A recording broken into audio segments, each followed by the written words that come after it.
all, welcome back to my channel. ഇന്ന് ഞാൻ food ഹബ്ബിൽ വന്നിട്ടുള്ളത് ഒരു പറാട്ട റെസിപ്പി ആയിട്ടാണ് കേട്ടോ. ഒരു ഗാർലിക് ബട്ടർ പറാട്ട എന്നാണ് പറയാം. അപ്പോൾ സാധാരണ നമ്മൾ ഉണ്ടാക്കുമ്പോൾ മൈദ വെച്ചിട്ടൊക്കെയാണ് സാധാരണ നമ്മൾ പറാട്ട ഉണ്ടാക്കുക. അപ്പോൾ ഇന്ന് ഞാൻ വീറ്റ് ഫ്ലോർ ഒക്കെ ചേർത്തിട്ടാണ് ഇന്ന് പറാട്ട ഉണ്ടാക്കാൻ പോകുന്നത്. അപ്പോൾ ഒട്ടും വൈകാതെ തന്നെ നമുക്ക് നേരെ വീട്ടിലോട്ട് പോവാം. അപ്പോൾ എൻ്റെ ചാനൽ ഇതുവരെ സബ്സ്ക്രൈബ് ചെയ്യാത്തവരൊന്നും മറക്കാതെ ചെയ്തേക്കണം കേട്ടോ. അപ്പോൾ നമ്മുടെ പറാട്ടയ്ക്ക് വേണ്ടിയിട്ട് ഞാനിതാ ഒരു അര കപ്പ് വീറ്റ് ഫ്ലോർ എടുത്തിട്ടുണ്ട് കേട്ടോ. അപ്പോൾ ഇതൊരു ബൗളിലേക്ക് ഇട്ട് കൊടുത്തിട്ടുണ്ട്. അതേ കപ്പിന് അര കപ്പ് ഞാനിതാ മൈദ എടുത്തിട്ടുണ്ട്.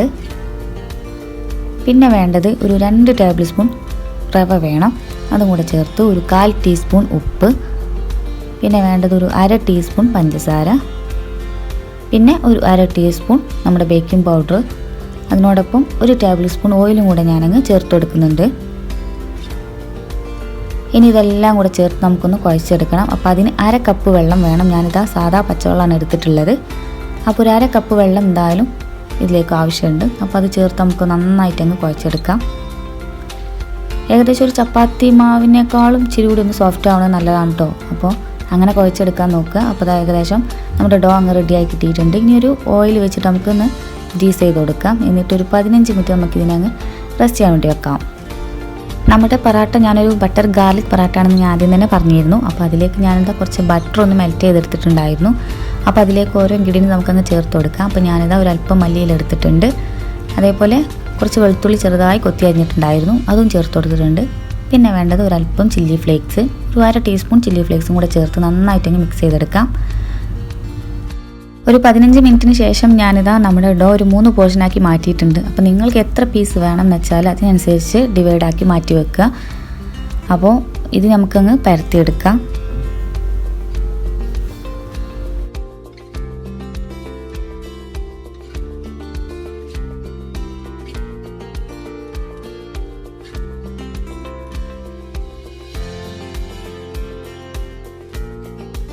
അപ്പോൾ അതങ്ങ് പരത്തി കഴിഞ്ഞിട്ടുണ്ട്. ഇനി ഇതിന് മുകളിലേക്ക് നമുക്ക് നമ്മുടെ ബട്ടർ അങ്ങ് ചേർത്ത് കൊടുക്കാം. അത്യാവശ്യം നന്നായിട്ട് തന്നെ അങ്ങ് ചേർത്ത് കൊടുക്കുക.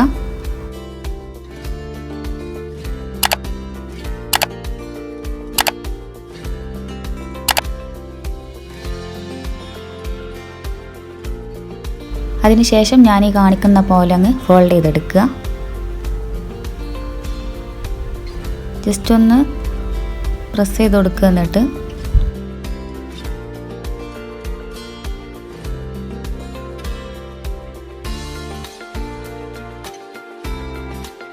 ഫോൾഡ് ചെയ്തതിന് ശേഷം നമ്മൾ സാധാരണ പറാട്ടക്ക് ചുറ്റിയെടുക്കുന്ന പോലെ ഈ കാണിക്കുന്ന രീതിയിൽ അങ്ങ് ചുറ്റിയെടുക്കുക.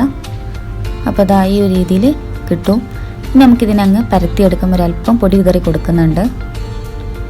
ഇനി നമുക്കൊരു റോളർ ഉപയോഗിച്ചിട്ട് അങ്ങ് പരത്തിയെടുക്കാം. ഇപ്പം തന്നെ കണ്ടാൽ തന്നെ മനസ്സിലാവും, ആ ഒരു ലെയർ അതിൽ തന്നെ കാണാം.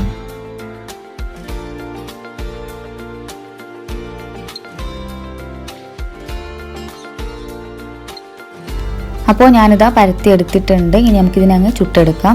അപ്പോൾ ഞാനൊരു പാൻ വെച്ചെടുത്തിട്ടുണ്ടായിരുന്നു. അപ്പോൾ അതിലേക്ക് അങ്ങ് വെച്ച് കൊടുക്കുകയാണ്. അപ്പോൾ ഈ ഒരു സമയത്ത് നിങ്ങൾക്ക് ഓയിൽ എന്തെങ്കിലും ചുട്ടെടുക്കാൻ വേണ്ടി യൂസ് ചെയ്യുകയാണെങ്കിൽ യൂസ് ചെയ്യുക. പക്ഷേ ഞാനൊന്നും യൂസ് ചെയ്യുന്നില്ല, കാരണം ബട്ടർ ആവശ്യത്തിന് ഞാൻ ചേർത്ത് കൊടുത്തിട്ടുണ്ടായിരുന്നു. അപ്പോൾ നിങ്ങൾക്ക് ആവശ്യമുണ്ടെങ്കിൽ അത് ഓയിൽ ചേർത്ത് കൊടുക്കുക. അപ്പോൾ ഒന്നും കൂടെ ഒന്ന് സോഫ്റ്റ് ആവും, അല്ലെങ്കിൽ ഒരു ഇച്ചിരി ഒരു ക്രിസ്പി ആയിട്ട് നിൽക്കും. അത്ര വ്യത്യാസമുള്ളൂ. അപ്പോൾ പ്രത്യേകിച്ച് ഇന്ന സമയം മറിച്ചിടൊന്നുമില്ല. ഓരോ സൈഡ് ആവുന്നതിനനുസരിച്ച് നിങ്ങൾ തിരിച്ചിട്ട് മറിച്ചിട്ട് കുക്ക് ചെയ്യുക. അപ്പോൾ നന്നായിട്ട് പൊങ്ങി വരുന്നുണ്ട് ഓരോ സൈഡും. അപ്പോൾ ഏകദേശം 2 സൈഡും കുക്കായി കിട്ടിയിട്ടുണ്ട്. ഇനി ഞാൻ വേറെ പ്ലേറ്റിലേക്ക് അങ്ങ് മാറ്റി കൊടുക്കാൻ പോവാണ് കേട്ടോ. ഇനി ഇതിന് മുകളിലേക്ക് ചൂടോട് കൂടി തന്നെ ബട്ടർ ഒന്ന് സ്പ്രെഡ് ചെയ്ത് കൊടുക്കുക. വളരെ എളുപ്പമാണ് കേട്ടോ തയ്യാറാക്കാൻ. വീട്ടിൽ കിട്ടുന്ന ഇൻഗ്രീഡിയൻസ് വെച്ച് മാത്രം ചെയ്യാനുള്ളൂ. അപ്പോൾ വീട്ടിലെല്ലാവരും ഒന്ന് ട്രൈ ചെയ്ത് നോക്കുക. അത്രയ്ക്ക് സിമ്പിളാണ്. ഞാനൊന്ന് ലെയറായിട്ട് കിടക്കുന്നൊന്ന് കാണിച്ചു തരാം. കണ്ടോ, നല്ല ലെയറായിട്ട് കിടക്കുന്നത് കണ്ടോ, നമ്മുടെ സാധാ പറാട്ട പോലെ തന്നെ. അപ്പോൾ വീട്ടിൽ പറഞ്ഞ പോലെ ട്രൈ ചെയ്യുക. അതേപോലെ എൻ്റെ വീഡിയോ ഇഷ്ടമായെങ്കിൽ എൻ്റെ ചാനൽ ഒന്ന് സബ്സ്ക്രൈബ് ചെയ്യാൻ മറക്കരുത് കേട്ടോ. അപ്പോൾ മറ്റൊരു റെസിപ്പിയുമായി ഷറാസ് ഫുഡ് ഹബ്ബിൽ വീണ്ടും കാണാം. Thank you.